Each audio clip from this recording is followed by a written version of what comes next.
All right, Padres pregame thoughts. Padres and the Giants. Game 2 of 4 in this series. City Connect night at Petco Park. It's going to be Michael Wacha on the mound for the Padres.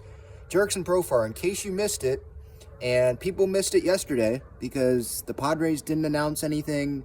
There was no beat writer saying anything about it. It was on the transactions log that I saw this morning and did a show on that earlier today. So if you missed that, you can go catch that on YouTube or go listen to it on the podcast platforms. But Profar, he has signed a minor league deal with the Padres. The roster's expanded today, so I thought maybe he was going to come to the Padres just right out of the gate. But it looks like he's going to get some at-bats in El Paso because Tim Hill has been activated and Brett Sullivan has been put on the big league roster. Tim Hill obviously coming back off of the IL. He was on a rehab assignment. And Brett Sullivan is going to be now the third catcher on the roster. And he's not going to get much playing time, I wouldn't think. I think that Brett Sullivan's just going to be here until Profar's ready. But I don't really understand why Jurickson Profar is not just coming straight to the big leagues. What is the point in having Brett Sullivan be on the roster unless they're going to have Campy DH and have Gary catch or vice versa, right? Have the other guy DH, the other guy catch. Then it's like, okay, well, you can have Sullivan be that backup catcher in case the starting catcher gets hurt. But that's not what really the Padres are doing here. So, yeah, like the season's already over, so I think Padre fans, they'd rather see Jurickson Profar on the roster than Brett Sullivan. No disrespect to Brett Sullivan, but we'd rather see Profar than Brett Sullivan be the third catcher on the roster. Maybe that's just me, but I think that's what a lot of Padres fans think. Tim Hill, again, added to the bullpen. Robert Suarez, he took the suspension, dropped the appeal yesterday.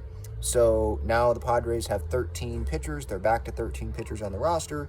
Other teams, though, can have 14 because Robert Suarez, with the suspension, it's like a red card in soccer. You can't go replace that player.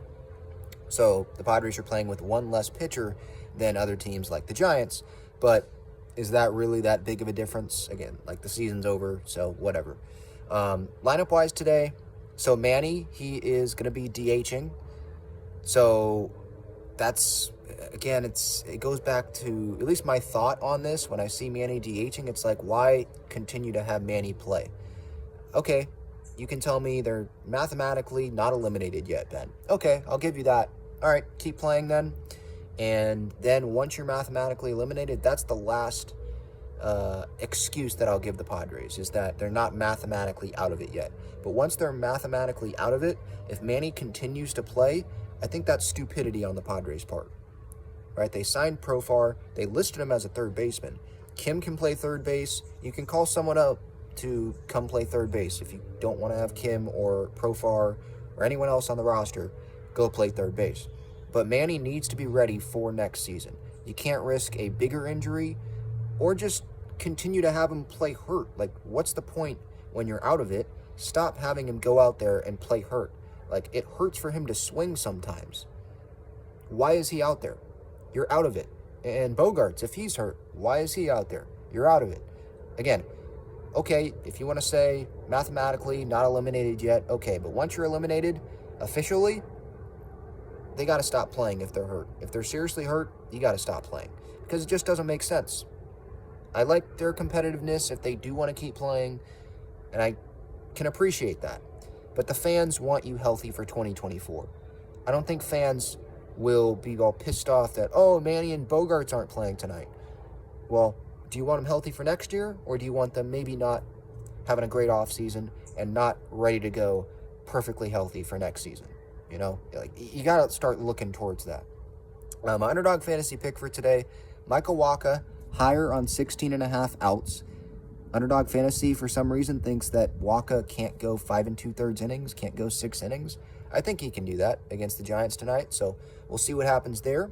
And then real quick plug, Fernando Tatis Jr., you know, the bat flip, the great bat flip that he had, one of the good moments, very few, but one of the good moments, I think memorable moments of this Padres season, that bat flip, the home run to center.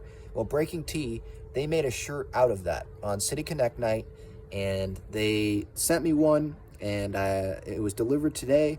And so here is that shirt right there.